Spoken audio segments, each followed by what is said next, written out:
नमस्कार मंडळी. मराठी चित्रपटसृष्टीतील दिग्गज अभिनेता सचिन पिळगावकर आणि त्यांची पत्नी, सुप्रसिद्ध अभिनेत्री सुप्रिया पिळगावकर हे दोघंही प्रेक्षकांच्या मनात खास स्थान निर्माण करून बसले आहेत.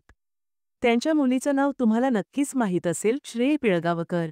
पण श्रेयाच्या जन्माआधी घडलेली एक घटना आजही त्यांच्या कुटुंबासाठी भावनिक जखम ठरलेली आहे.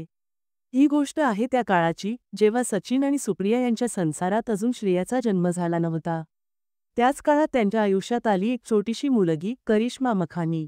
करिश्माचे वडील हे सचिन यांचे अतिशय जवळचे मित्र होते. करिश्मा संपन्न घरातली असली तरी तिचं बालपण सोपं नव्हतं.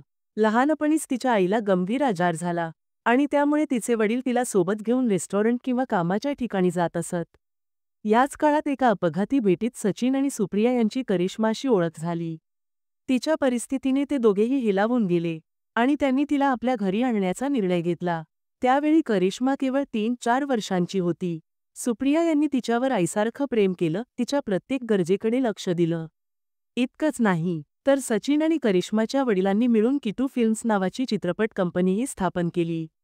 या कंपनीतून त्यांनी करिश्माला चित्रपटात संधी दिली, तिच्या भविष्याचा पाया मजबूत करण्याचा प्रयत्न केला. पण काही दिवसांनी परिस्थिती बदलली.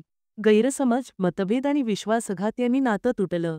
एके दिवशी कोणतीही पूर्वकल्पना न देता करिश्माच्या वडिलांनी तिला परत घेतलं आणि थेट लंडनला निघून गेले. हा धक्का सचिन आणि सुप्रिया यांच्यासाठी असह्य होता. त्यांनी तिचं कायदेशीर दत्तक घेतलं नव्हतं, पण तिच्यावर त्यांनी मनापासून प्रेम केलं होतं.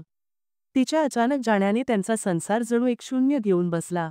यानंतर गोष्ट इथेच थांबली नाही. काही महिन्यांनी करिश्मा आणि तिच्या वडिलांनी पत्रकार परिषद घेतली आणि सचिन, सुप्रिया यांच्यावर थेट गंभीर आरोप केले.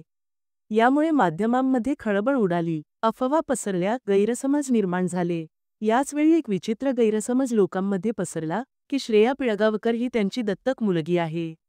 आजही श्रेयाला लोकांसमोर स्वतःची खरी ओळख सांगावी लागते. या सगळ्या घटनांचा आणि त्यातून निर्माण झालेल्या वेदनांचा उल्लेख सचिन पिळगावकर यांनी त्यांच्या आत्मचरित्र हाच माझा मार्ग मध्ये मन मोकळं करत केला आहे. त्यांनी एका मुलाखतीतही सांगितलं, जी व्यक्ती आपण आपल्या मुलीसारखी वाढवतो, तिच्याकडूनच अशा आरोपांचा सामना करावा लागणं ही आयुष्यातली सर्वात मोठी वेदना आहे.